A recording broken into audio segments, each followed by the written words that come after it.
The emergency lights in the Galactic Council chamber cast long shadows across the faces of representatives from 40 different species. Ambassador Krelthor of the Ventari Collective stood at the center podium, his 6 arms gesturing with increasing agitation. The holographic display behind him showed the same image that had haunted the galaxy for 3 years. The Sol system. Humanity's home completely dark and silent. They answer nothing, Krelthor said, his translator converting his clicks and whistles into standard galactic speech. No trade, no diplomacy, no emergency responses. Earth has gone silent and we must assume the worst. In the observation gallery, Commander Jake Morrison gripped the railing until his knuckles turned white. He was one of maybe 10,000 humans scattered across the galaxy, stranded on colony worlds that Earth had helped establish decades ago. His home was New Portland, a mining colony 300 light-years from Earth. For 3 years he had sent messages home. For 3 years he had received only silence. The Mirathi representative, a floating being of pure energy contained in a crystalline shell, spoke next. Her voice was soft, almost musical. Perhaps they face internal struggles. Civil war, perhaps. Humans were always a passionate species, quick to anger and quick to love. Or perhaps they are dead, growled the Korvax delegate, a massive reptilian creature with scales like black armor. Disease, war, natural disaster, it matters little. What matters is what we do with their territories now. Jake felt his stomach twist. The abandoned human research stations, the mining operations, the trade posts, all sitting empty, waiting. And the vultures were already circling. On New Portland, the situation was growing desperate. Jake had left his deputy, Lieutenant Amy Parker, in charge while he made the long journey to the council headquarters. She had sent him a coded message just yesterday. Supplies running low, neighboring alien settlements getting aggressive, colonists talking about surrender. The council session dragged on for hours. Some species advocated for patience, others pushed for immediate action, claiming salvage rights on abandoned human property. A few, like the peaceful Mirathi, simply mourned what they believed was humanity's end. Jake couldn't take it anymore. He pushed through the crowd and approached the speaking floor, his credentials granting him limited access as a colony representative. "They're not dead," he said, his voice cutting through the multilingual chatter. "Earth wouldn't just vanish. There has to be an explanation." Krelthor's large, compound eyes fixed on him. "Commander Morrison, we understand your pain, but 3 years of silence speaks clearly. No civilization maintains absolute communication blackout without reason. Either they cannot respond, or they choose not to. Neither option is encouraging." "Then let me go," Jake said. "Let me take a ship to Earth. Let me find out what happened." The Korvax delegate laughed, a sound like grinding rocks. "Fool human. The council has already sent 3 investigation teams. None reported back. Whatever happened to Earth likely happened to them as well." This was news to Jake. He had heard rumors, but nothing confirmed. 3 entire teams vanished trying to reach Earth. The session ended without resolution, as most council sessions did. Jake made his way back to his temporary quarters, a small room in the diplomatic housing complex. His communicator was full of messages from New Portland, each one more desperate than the last. Amy's face appeared on his screen, recorded 6 hours ago due to the distance delay. She looked exhausted. "Jake, we can't hold out much longer. The Zelkari Empire has sent representatives to discuss our transition into their territory. They're not asking nicely. Some of the colonists want to accept. They say Earth abandoned us, so why should we stay loyal?" Jake played the message 3 more times, searching her face for hope and finding only resignation. Across the galaxy, similar scenes played out on every human colony. On New Terra, Captain Ben Hughes gathered his small security force and prepared for the worst. The local alien government had issued an ultimatum: pledge allegiance or face economic sanctions. On Frontier Station 7, colonists had already begun learning the Korvax language, accepting their fate as subjects of the Empire. Meanwhile, strange reports filtered in from the edges of human space. A trader reported unusual sensor readings near an abandoned human research station. A mining crew found one of Earth's automated defense platforms completely powered down but undamaged. Everything was too clean, too organized. This wasn't destruction. This was a deliberate shutdown. Admiral Lisa Grant, one of the few high-ranking humans serving in the Council's military, pored over these reports from her office on the battle station Guardian's Hope. She had spent 20 years in space, serving the Council faithfully after Earth sponsored her commission. Now she wondered if her homeworld still existed. The data made no sense. Every human installation within 200 light-years of Earth had been methodically shut down and abandoned over a 6-month period 3 years ago. Personnel had been recalled, equipment mothballed, and facilities locked. Then silence. They were preparing for something, she muttered to herself, studying the timeline. But what? Her assistant, a young Ventari named Kelm, brought her another report. Admiral, another survey team found the research station on Delta Pavonis. Same as the others. Shut down, locked, empty. Lisa rubbed her temples. Any sign of the researchers? None. But the station's logs show they received an emergency recall from Earth 3 years and 2 months ago. They packed up and left within 48 hours. An emergency recall for every human in space? That's thousands of people across dozens of worlds. Why would Earth do that? Kelm's antennae twitched with uncertainty. Perhaps they knew something we didn't. Perhaps they were trying to protect their people from something. That thought chilled Lisa more than the idea of Earth being destroyed. What could scare humanity enough to recall everyone, shut down everything, and go completely silent? Back at the Council headquarters, Jake Morrison made a decision. Official channels had failed. The Council was paralyzed by politics. He would find his own way to Earth even if he had to steal a ship to do it. He sent one final message to Amy on New Portland. Hold on. I'll find answers. I promise. As he prepared to leave, the night sky above the Council homeworld blazed with stars. Somewhere out there, Earth was either dead or hiding. Jake intended to find out which. He had no idea that the answer would arrive sooner than anyone expected, and in a form that would shake the entire galaxy to its core. The Zalkari Empire wasted no time. Within weeks of the Council's failed emergency session, their military vessels appeared in orbit around 6 abandoned human mining colonies. Their claim was simple: salvage rights on unoccupied territory. The Council protested weakly but did nothing to stop them. On New Portland, Lieutenant Amy Parker watched the news feeds with growing dread. The holographic display in the colony's command center showed Zalkari soldiers marching through human facilities, claiming them for their empire. If they could take the abandoned colonies, how long before they came for the occupied ones? We need to make a decision, said Danny Price, the colony's chief engineer. He was a big man with calloused hands and a worried face. The Zalkari have sent another message.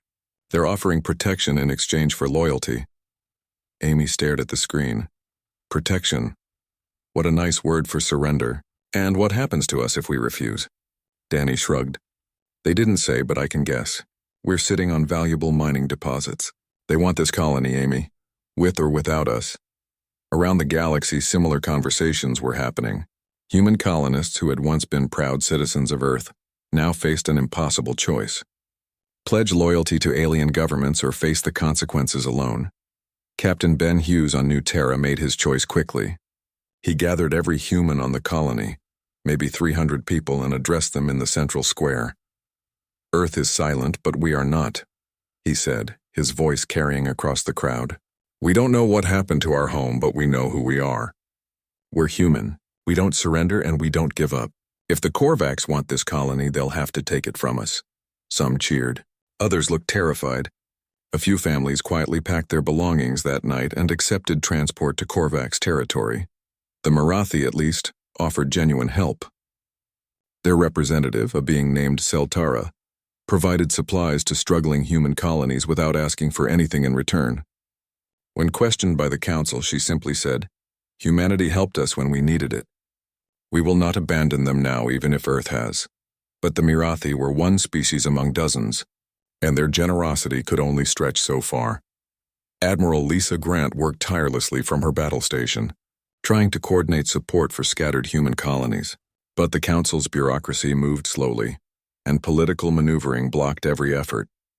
The Korvax representatives argued that helping human colonies was interfering with the natural redistribution of unclaimed resources.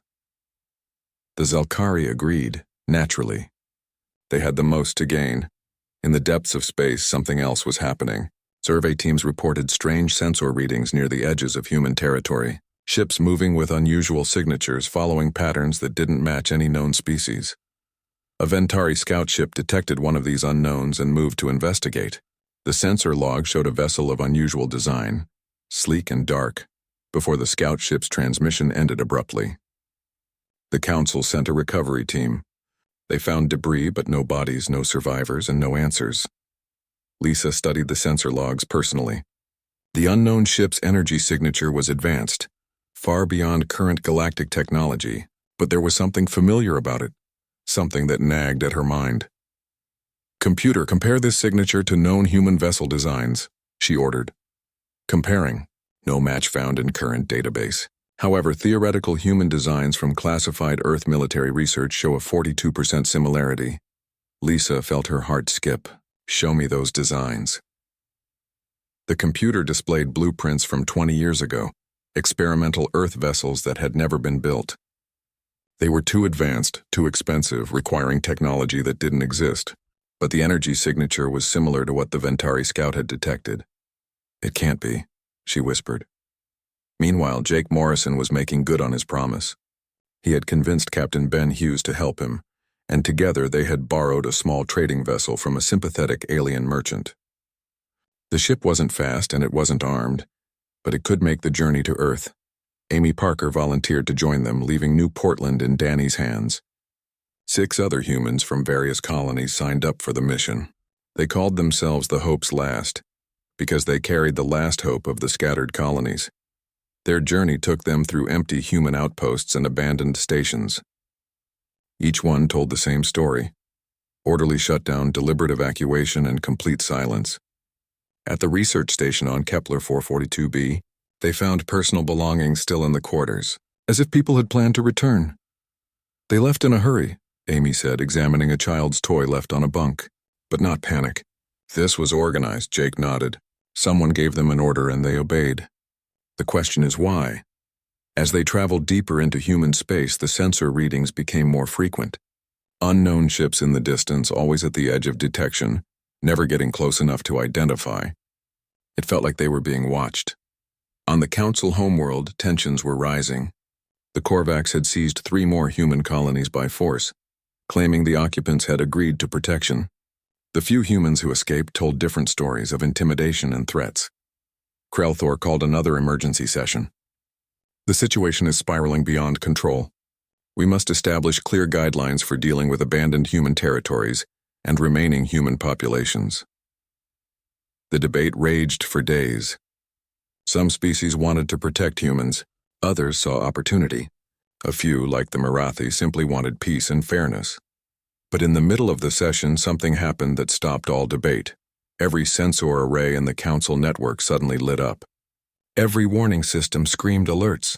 Every military installation went to battle stations, because at the edge of Council space, precisely 1,000 ships had just appeared. The sensor readings were impossible. No fleet that large could move undetected. No known species had that many capital ships in one location, and the energy signatures, while unfamiliar, had one clear match in the database. They were human. Admiral Lisa Grant stared at the tactical display in disbelief. 1,000 vessels, each one massive, each one radiating power beyond anything she had seen. They weren't the ships she knew. They weren't the vessels Earth had possessed 3 years ago.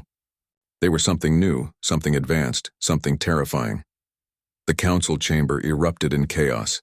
Species representatives shouted accusations, demands, and questions. The Korvax delegation immediately called for military mobilization. The Zalkari representatives were already fleeing the chamber, racing to warn their empire. And still, the human fleet said nothing. Every communication frequency was tried. Every diplomatic protocol was followed. Messages were sent in every human language known to the galaxy. The response was always the same: silence. The 1,000 ships simply held position, their weapons powered down but their presence unmistakable. They weren't attacking, but they weren't explaining either. They just waited, a wall of steel and technology at the edge of Council space. On their small trading vessel, Jake Morrison watched the news feed with tears running down his face. "They came back," he whispered. "Earth came back." Amy put a hand on his shoulder. "But why won't they talk to us?" That question would haunt the galaxy for the next 3 days. as 1,000 human warships sat silent in space, and the entire Galactic Council held its breath, waiting for Earth to speak. The galaxy had never known such fear. For 3 days, 1,000 human warships sat at the edge of Council space, silent as the void itself. Every military force from here to the galactic rim was on high alert. Trade routes emptied. Civilians fled from border worlds. And still, the human fleet said nothing. Admiral Lisa Grant hadn't slept in 72 hours. From her command post on Guardian's Hope, she studied every detail of the mysterious fleet. The vessels were enormous, each one easily twice the size of the Council's largest battleships. Their hulls were smooth and dark, covered in what looked like adaptive armor that shifted and moved like living metal. The engine signatures were completely new, showing power outputs that shouldn't be possible with known technology. "They're scanning us," reported her tactical officer, a Ventari named Kesh. "Passive sensors only, but thorough. They're mapping every ship, every station, every defensive position in Council space." Lisa felt a chill run down her spine. "And we can't stop them?" "No, sir. Their sensor technology is beyond our ability to block. It's like they can see through our shields." On the Council homeworld, panic was setting in. The Korvax had recalled their fleets from human territories, suddenly very interested in defending their own borders. The Zelkari Empire had gone completely silent, their representatives abandoning the Council headquarters. Even the aggressive species were afraid. Ambassador Krelthor stood before the emergency assembly, his 6 arms trembling slightly. "We must assume hostile intent. A fleet of this size appearing without warning, refusing all communication, can only mean one thing. Humanity has returned, and they are not the species we knew." The Marathi representative Seltara disagreed. "Or perhaps they have reason for their silence. Perhaps they need time to explain. Let us not assume the worst about a species that was once our friend." "Friend?" roared the Korvax delegate, returned now that his empire's stolen colonies were threatened. "They abandoned their people. They left their colonies to die. They went silent for 3 years, and now they return with an armada? This is not friendship. This is preparation for war." Jake Morrison watched the Council proceedings from a public viewing room. His ship, the Hope's Last, had been ordered to stay away from the human fleet. He had tried to make contact himself, sending personal messages on every frequency. Like everyone else, he received only silence. Amy stood beside him, her face tight with worry. "Maybe they don't recognize us anymore. Maybe something happened to Earth that changed them. Or maybe they're just done talking," Jake said quietly. On the 4th day, something finally happened. A single shuttle detached from the largest vessel in the fleet, a massive ship that sensors identified as the ECS Defiant. The shuttle was small, unarmed, and moved with casual confidence toward the Council headquarters. Every weapon in the system tracked it. Every fleet went to maximum alert, but the shuttle simply continued on its path, ignoring all challenges and warnings. When it reached the diplomatic landing zone, the bay doors opened, and a single human stepped out. He was tall and lean, wearing a uniform that was similar to old Earth military design but clearly upgraded. His face was young, but his eyes were old, carrying a weight that made hardened warriors step back. "I am Commander Nick Carter of the Earth Coalition ship Defiant," he said, his voice calm and level. "I request an immediate session with the full Galactic Council." The Council convened within the hour. Every representative was present, even those who had fled earlier. The chamber was silent as Nick walked to the center podium, his boots echoing on the metal floor. Krelthor spoke first. "Commander Carter, your arrival has caused considerable alarm. 3 years of silence, and now you return with a war fleet. The Council demands an explanation." Nick looked around the chamber, his expression unreadable. When he spoke, his voice carried to every corner of the vast room. 3 years ago, Earth detected a signal from deep space. It was faint, but our scientists were able to decode it. It was a warning, left behind by a civilization that no longer exists. They called the enemy the Devourers. The chamber erupted in confused chatter. Nick waited for silence, then continued. "The Devourers are a species unlike anything the galaxy has encountered. They don't conquer. They don't negotiate. They consume. Every planet they find, every species they encounter, they completely destroy and absorb. They take technology, resources, and biological matter. Then they move on." Admiral Lisa felt her blood run cold. She had heard whispers of such things, ancient legends, but nothing confirmed. Nick activated a holographic display. It showed star systems going dark, one after another in a pattern moving toward the galaxy. This is what remains of the outer Perseus arm. 47 civilizations gone in 20 years. The Devourers are coming, and they will reach Council space in approximately 4 months. The silence in the chamber was absolute. Then chaos erupted. Representatives shouted denials, accusations, questions. The Korvax delegate roared that this was a human trick, a justification for invasion. Nick's voice cut through the noise like a blade. We went silent because we had to. We had to build. We had to advance. We had to transform Earth from a peaceful world into a war machine. And we had to do it fast. Every resource, every person, every moment of 3 years was dedicated to one goal: survival. He paused, letting that sink in. We recalled our people because we needed them. We needed their knowledge, their labor, their sacrifice. We shut down our colonies because we couldn't defend them and build our fleet.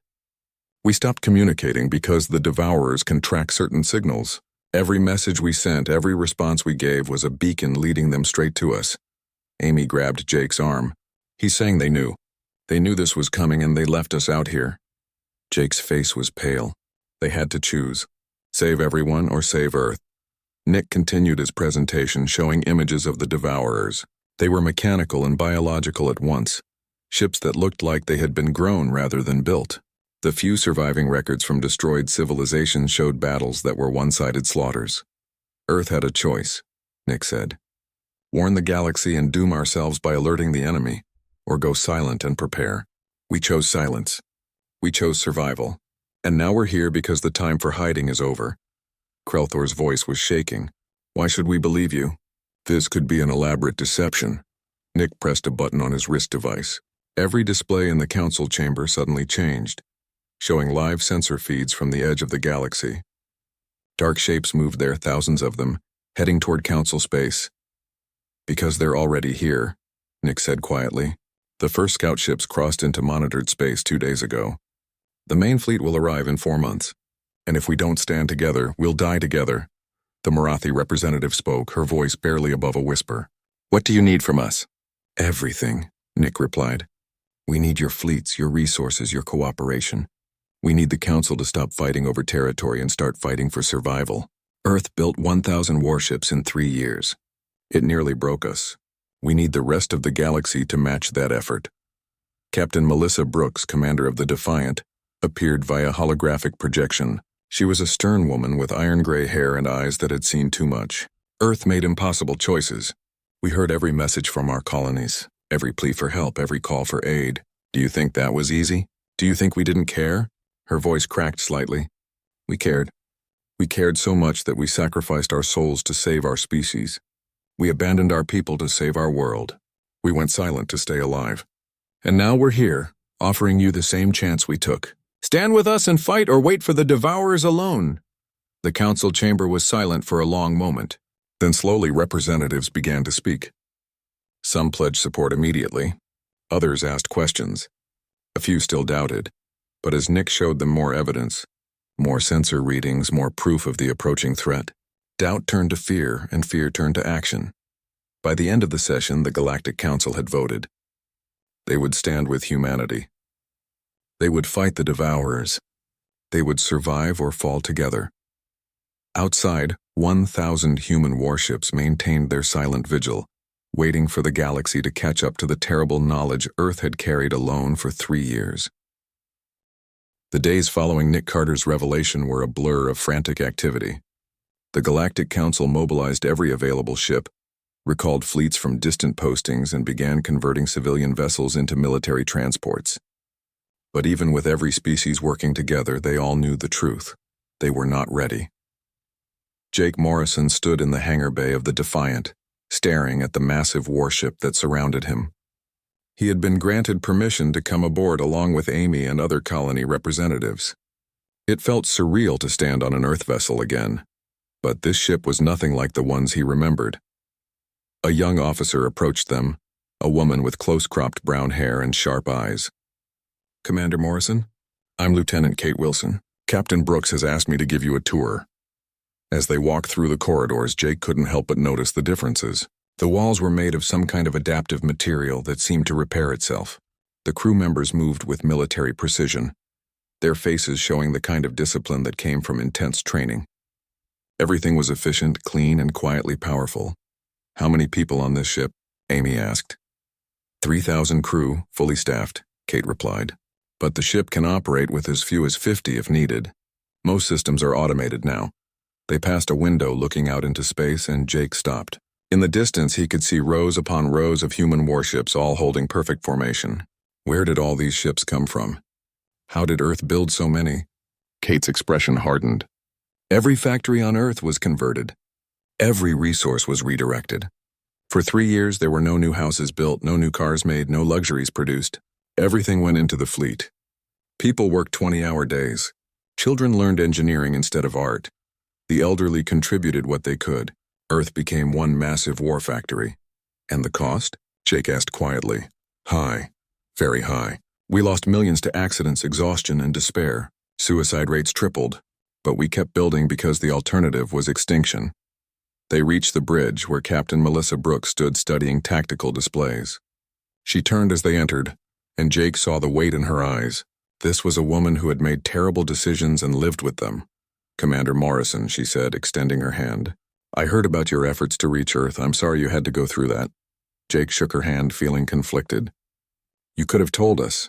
Sent one message explaining." "No, we couldn't," Melissa said firmly. "The Devourers track quantum communication signatures. Every message we sent increased the risk of them finding us before we were ready. We had to go completely dark." "No exceptions," Amy stepped forward. "People died on the colonies. Families fell apart. Children grew up thinking Earth abandoned them." "I know," Melissa said, and her voice cracked just slightly. "I know every name. Every colony. Every family. We tracked you all as best we could with passive sensors. We mourned every loss. But we had to make a choice between the thousands on the colonies and the billions on Earth. What would you have chosen?" The question hung in the air, unanswerable. Admiral Lisa Grant arrived on the Defiant later that day. She had been invited to help coordinate the Council fleet with Earth's forces. When she saw the technology available, she understood why Earth had needed 3 years. Nick Carter met her in the strategy room, where holographic displays showed the entire galaxy and the approaching Devourer fleet. "Admiral Grant, thank you for coming. We need your experience with Council military structure." Lisa studied the display. The Devourer fleet was massive, thousands of ships moving in perfect coordination. "This is suicide. We're outnumbered 10 to 1. 15 to 1, actually," Nick corrected. "But we're not trying to match them in numbers. We're trying to outsmart them." He pulled up tactical data. The Devourers are efficient but predictable. They follow patterns. They consume in a specific order. Industrial worlds first, agricultural worlds second, populated worlds last. They want resources before they want biomass. "So we use that against them," Lisa said, understanding. "We make them come to us on our terms." "Exactly. We turn their predictability into a weakness." Over the next weeks, human military specialists worked with Council forces to develop a unified strategy. It wasn't easy. Different species had different tactics, different communication systems, different ideas about warfare. But slowly, they began to function as one. On New Portland, Danny Price received a transmission from Earth. It was a recorded message from the Earth Defense Council, explaining everything. The colony gathered in the central square to watch. A woman appeared on the screen, elderly and tired-looking. "My name is Helen Price. I was the civilian coordinator for Earth's defense preparation. If you're seeing this, it means the Council has been informed and contact has been restored." She paused, gathering her thoughts. "I want you to know that we heard you. Every message, every plea, every call for help. We heard all of it. There were days when we wanted to respond so badly that we nearly compromised the entire operation. But we couldn't. We had to stay silent to stay alive." Her voice became softer. "I know some of you feel abandoned. I know some of you hate us for our silence. You have that right. But I want you to understand that we never forgot you. Every ship we built thinking of you. Every weapon we designed to protect you. We sacrificed our present to ensure you had a future." The recording ended and the colonists stood in silence. Some were crying. Others were angry. But most just looked tired, exhausted by 3 years of fear and uncertainty. Danny spoke to the crowd.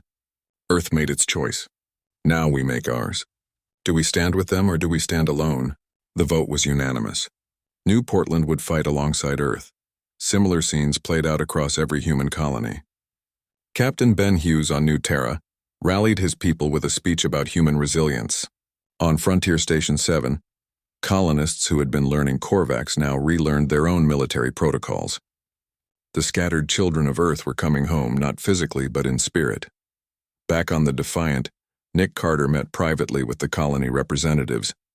"We need your help," he told them.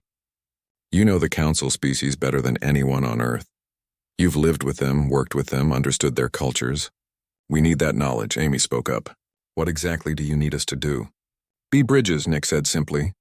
"Help us coordinate with the alien fleets. Translate not just language but intent. The Council species don't trust us completely yet, and we need that trust if we're going to survive." Jake nodded slowly. "We can do that. But I need to know something first. If you win this war, what happens to Earth? Will you stay isolated? Or will you rejoin the galaxy?" Nick was silent for a moment. "Honestly, I don't know. We've changed. Earth has changed. The world that recalled you doesn't exist anymore. We became something harder, something colder. We might not be the species the galaxy remembers, but you're still human," Amy said firmly. "That has to count for something." In the strategy room, Melissa Brooks was having a similar conversation with Admiral Lisa. "You're wondering if you can trust us," Melissa said. "Can I?" Lisa asked directly. "We kept secrets. We abandoned our people. We transformed ourselves into something designed only for war. Those are facts." Melissa met Lisa's eyes. "But we did it to survive. And now that we're here, now that the secret is out, we're sharing everything. Our technology, our tactics, our resources. Does that count for anything?" Lisa considered. "It counts for something. But trust is earned, not given." "Then we'll earn it," Melissa said. "By fighting beside you. By bleeding beside you. By winning this war together." As preparations continued, the first Devourer scouts entered Council space. They were small ships, fast and deadly, probing defenses and mapping systems. The combined fleet engaged them cautiously.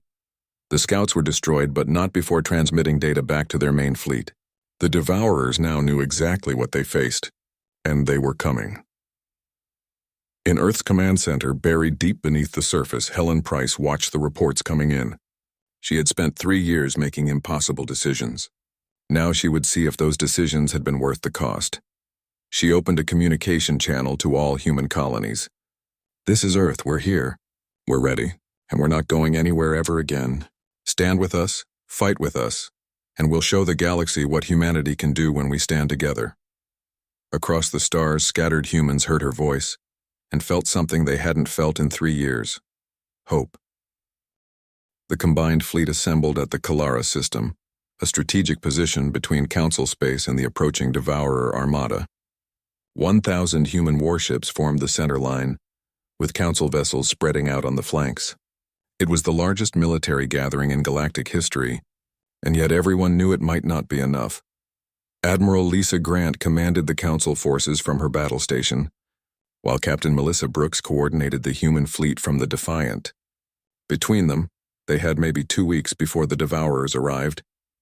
Jake Morrison found himself assigned as a liaison officer, working between human and alien crews. His first assignment was on a Ventari cruiser, where the crew was struggling to integrate human tactical systems. "The interface makes no sense," complained the Ventari captain, his antennae twitching with frustration. "Why do humans make everything so complicated?" Jake smiled patiently. "It's not complicated once you understand the logic. Here, let me show you." For the next several hours he worked with the Ventari crew, explaining human military doctrine and demonstrating the new systems. It was exhausting work, made harder by language barriers and cultural differences. But slowly, they began to understand each other. Amy Parker was having similar experiences on a Marathi vessel. The Marathi used energy-based weapons that required a completely different tactical approach. She spent days working with their gunners, learning their methods while teaching them human targeting systems. "Your people fight with anger," observed Seltara, the Marathi commander. "You channel emotion into battle." Amy shook her head. "Not anger, determination. We fight because we refuse to die." "There's a difference." "Perhaps," Seltara said thoughtfully. But both can be powerful motivators. On Earth, factories continued to work around the clock. They couldn't build more capital ships in time, but they could produce weapons, ammunition, and supplies. Transport vessels made constant runs between Earth and the fleet, bringing everything the war effort needed. Helen Price coordinated the logistics from the command center. She was 70 years old and should have retired long ago. But retirement wasn't an option during wartime. She survived on coffee and determination, watching supply chains and production schedules with the intensity of a general studying battle plans. A young aide brought her a report. "Ma'am, the Council species are requesting additional shield generators. Their defensive technology isn't as advanced as ours." "Send them everything we can spare," Helen ordered. "If they fall, we fall. We're all in this together now." The aide hesitated. "Ma'am, some of the military council members are objecting. They say we should keep our best equipment for our own ships." Helen's eyes hardened. "Tell the military council that I don't care about their objections. We didn't spend 3 years building this fleet just to watch our allies die with inferior equipment. Send the generators." In the Kalara system, training exercises continued day and night. Human pilots flew alongside alien squadrons, learning to coordinate their movements. Gunners practiced firing patterns that wouldn't hit friendly ships. Communication officers developed a unified command language that everyone could understand. It wasn't perfect. Mistakes were made. During one exercise, a Korvax destroyer nearly collided with a human frigate due to a miscommunication. But they learned, adapted, and improved. Commander Nick Carter worked directly with the Council military leaders, sharing detailed information about the Devourers. He showed them footage recovered from destroyed civilizations, explaining enemy tactics and weaknesses. "They rely on overwhelming force," he explained, pointing to the tactical display. "They don't use strategy as we understand it. They simply attack with superior numbers until the enemy breaks. But that's also their weakness. They're predictable." Krelthor, who had taken a position as a Council military advisor, studied the information carefully. "So we use deception. Make them think we're weaker than we are, draw them into a trap." "Exactly," Nick agreed. "We can't match their numbers, but we can outsmart them." The strategy took shape over days of intense planning. They would create a killing field in the Kalara system. Using the asteroid belt and planetary bodies as cover, the Council fleet would appear to be the main force, drawing the Devourers into engagement. Once committed, the human fleet would strike from unexpected angles using their superior speed and weapons. It was risky. It required precise timing and perfect coordination, but it was their best chance. On the colony of New Portland, Danny Price organized civilian defense forces. The colony was far from the front lines, but they prepared anyway. Young and old alike learned to use weapons, set up barricades, and operate communication systems. If the fleet failed, they would be the last line of defense. Captain Ben Hughes did the same on New Terra. He drilled his security forces until they moved like a professional army. "We might be colonists," he told them, "but we're still human. We don't give up. We don't surrender. We fight until we can't fight anymore." 2 weeks passed in a blur of preparation, and then the sensors detected them. The Devourer fleet had arrived at the edge of the system. They came in waves, thousands of ships that looked like they had been grown rather than built. Their hulls were organic and mechanical mixed together, pulsing with strange energy. They moved with perfect coordination, like a school of predatory fish. On the Defiance Bridge, Melissa watched them approach. "All ships, this is Captain Brooks. Remember your training, trust your allies, and fight like your lives depend on it, because they do." The Devourers advanced slowly, scanning the system and assessing the defending fleet. They saw the Council ships spread out in defensive positions, seemingly the main force. They saw the asteroids and planets that would provide limited cover. They calculated their approach, and they attacked exactly as Nick had predicted they would. The Devourer fleet split into 3 groups, moving to surround and overwhelm the Council vessels. Their weapons fired with mechanical precision, and the first shots of the battle lit up space. Admiral Lisa coordinated the Council response. "All ships, defensive pattern Delta. Make them work for it." The Council vessels fell back slowly, firing as they retreated. It looked like they were losing, being pushed back by superior force. The Devourers pressed their advantage, moving deeper into the system. Jake Morrison watched from his station on the Ventari cruiser. The ship rocked from impacts, and he could hear the crew shouting in their clicking language. "Hold position," he called out. Just a little longer. The Devourers pushed harder, sensing victory. Their ships surrounded the Council fleet on 3 sides, weapons blazing, and then Nick Carter gave the order. All human vessels execute. 1,000 human warships appeared from hiding positions behind asteroids, moons, and planetary rings. They had been running silent, completely undetectable to Devourer sensors. Now they lit up space with their engines and weapons. The human fleet struck like a hammer. Advanced weapons that Earth had spent 3 years developing tore through Devourer ships. The adaptive armor that had seemed so strange proved its worth, absorbing and deflecting incoming fire. Human pilots, trained to perfection, flew patterns that the mechanical Devourers couldn't predict. The Devourers tried to adapt, but they were caught between 2 forces. The Council fleet stopped retreating and pressed forward. The human fleet attacked from behind and the sides. It was chaos, ships exploding, weapons firing, the void itself seeming to burn. Amy Parker manned her station on the Marathi vessel, coordinating fire with human ships. "Target the cluster at marker 37. All batteries, fire on my mark." Energy weapons and human railguns converged on the Devourer formation, and ships began to die. But the Devourers were not helpless. They had numbers and they used them. For every Devourer ship destroyed, they took down Council vessels. The battle became a brutal grinding match, metal against metal, courage against mechanical precision. On Earth, Helen Price watched the battle through sensor feeds. Every ship lost was a tragedy, every sacrifice a weight on her soul. But they were winning. Slowly, painfully, they were winning. Captain Melissa Brooks coordinated the human fleet with cold efficiency. "Group 7, support the Korvax on the left flank. Group 3, intercept that Devourer battleship before it reaches the Ventari position." The human ships moved like a single organism, each one supporting the others. This was what they had trained for, what they had sacrificed for. Jake Morrison's cruiser took a direct hit and the ship spun violently. He grabbed onto his console, seeing Ventari crew members thrown across the bridge. "Damage report. Hull breach on deck 4, the captain reported. "But we're still flying." "Return fire." The cruiser's weapons blazed and a Devourer destroyer exploded in a ball of flame. Hours passed. The battle raged on. Ships died on both sides. Brave crews fought and sacrificed. And slowly the tide turned. The Devourers, so confident in their numerical advantage, began to falter. Their predictable tactics became their downfall as the combined fleet exploited every weakness. Nick Carter's voice came over the fleet-wide channel. "All ships, they're breaking formation. Press the advantage." The Devourers, for the first time in their history, retreated. Not a strategic withdrawal, but a rout. They had encountered something they didn't expect. Unity. The galaxy fighting as one, human and alien side by side, refusing to die.